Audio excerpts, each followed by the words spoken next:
Hello, my name is Demi Bell, and today I'll be talking to you about height and weight in adults and height and weight and head circumference in children. So what we'll talk about is your BMI first. So what is the BMI?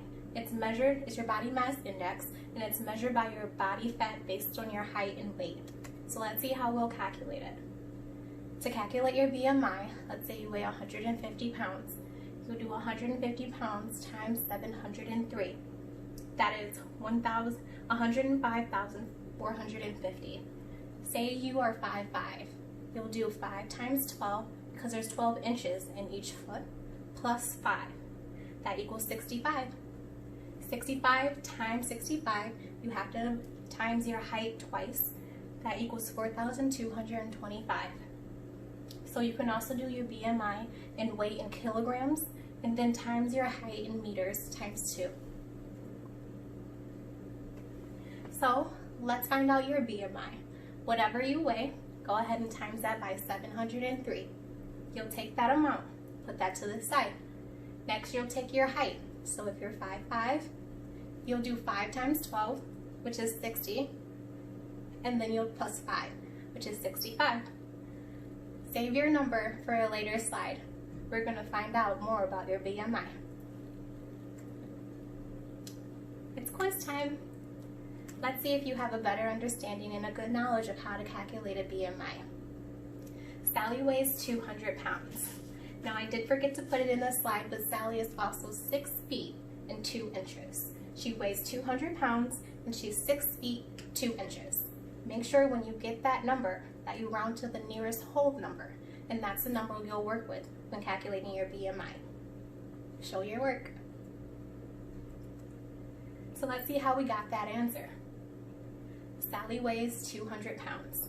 Times that by 703, that's 140,600. Sally is 6'2", so you'll take 6 times 12 plus 2, it equals 74. 74 times 74 is 5,476.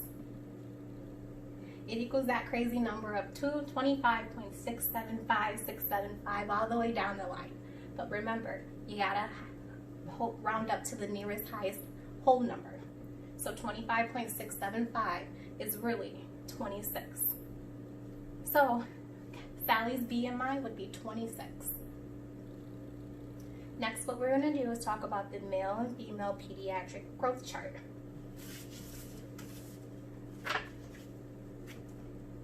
This is a male and female pediatric growth chart. They go up to 2 years of age, but they do go by stages on some charts. This one is a girl, and that's a boy. And this is for 0 to 24 months, so 2 years of age. This percentile will this pediatric growth chart will let you know how much the child could weigh in the future. So it has the length and it has the height, and it's same for both sides.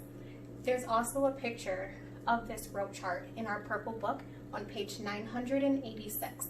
I suggest you take a look at it, especially if you have children, to kind of get a better understanding of the percentiles. So let's kind of see how it would work. Let's look at the length. The length of a child at birth. Let's say that she was 50 inches in length.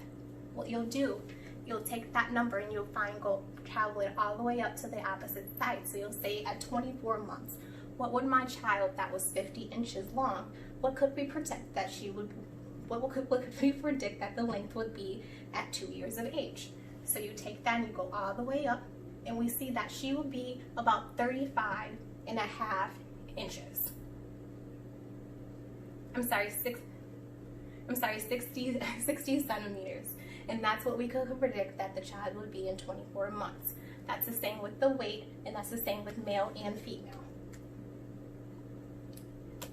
Next, what we're going to talk about is how to get the head circumference of your child.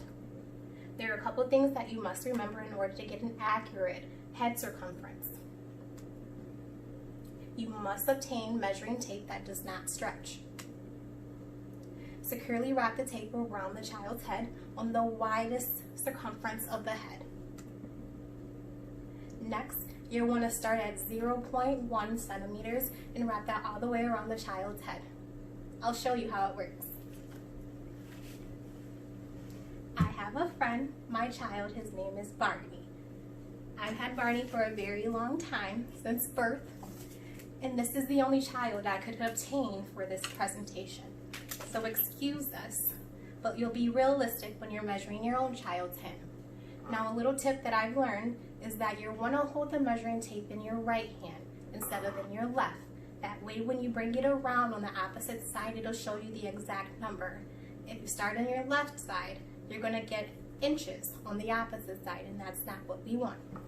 So from the circumference of the widest circumference of the child's head, you'll start 0.1 centimeters.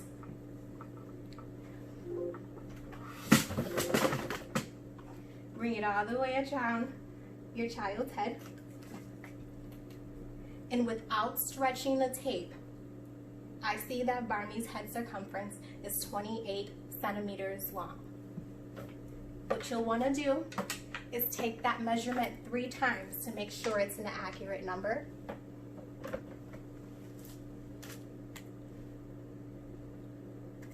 Next, what we'll do is we'll talk about how to find your child's BMI percentile.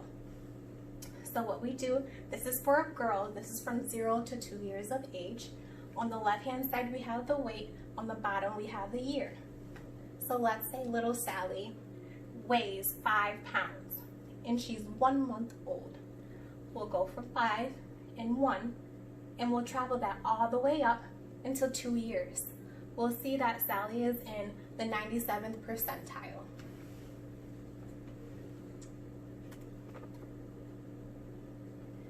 So, why is gathering this information so important? For infants, doctors report how children are growing in relation to their age, and they monitor the children's height along with their weight. From birth to 2 years of age, they are recorded on your standard growth charts for the WHO, which means World Health Organization. After 2 years of age, doctors record growth parameters by using growth charts, also for the Center of Disease Control.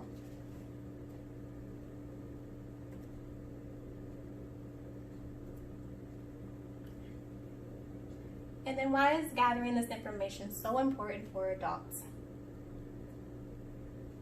A high BMI, body mass index, can be an indicator of future health-related conditions or problems. There are many increased health concerns that are related to having an overweight.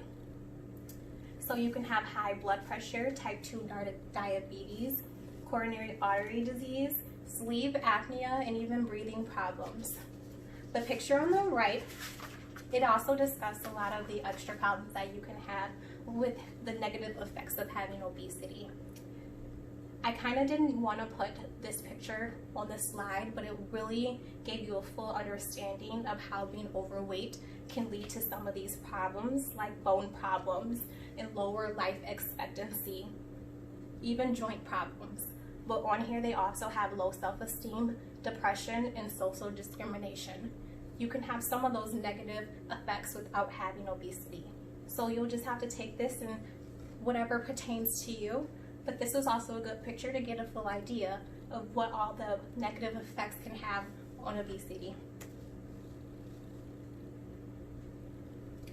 So let's circle back to a BMI.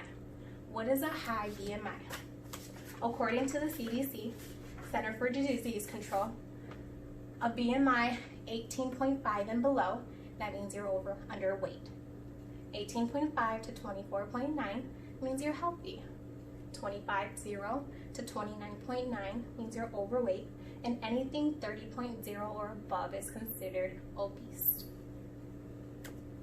Next, what I like to know. But remember that you have rights and that HIPAA applies. So when you go to get your weight, you have lots of rights. Just speak to the person at the front desk that is checking you in. HIPAA applies, so you have a right. You have a right to be weighed. You have a right to not be weighed. You also have the right to be weighed in privacy. Lastly, you have a right to be weighed and not told your weight. So when the MA gets your weight, Before that, you'll want to speak with the check-in associate and let them know that you would not like your weight. When you get your weight, your MA shouldn't tell you, nor should an LPN or a doctor. It is your right to have it on record, but not be told your weight.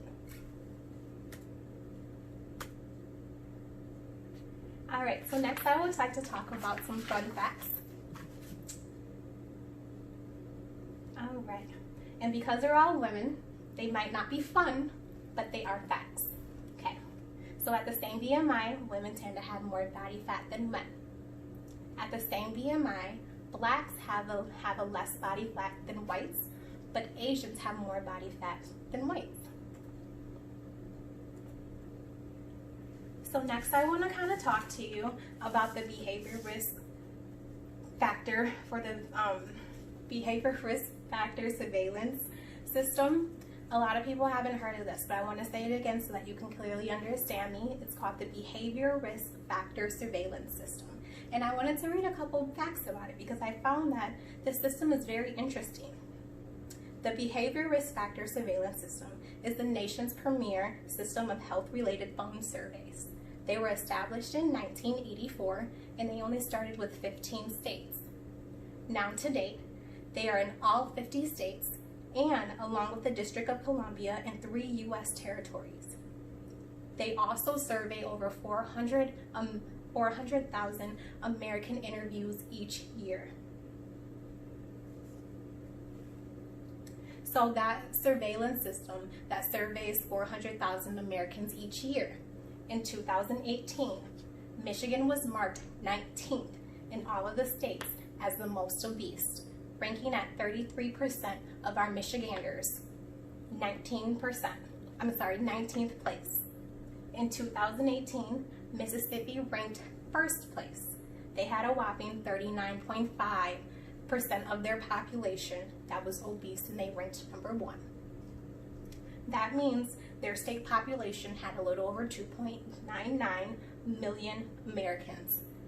And that also means, the state population was 2.99 million, so that means anyone that was living in that state, 118,000 Americans in that state were labeled obese.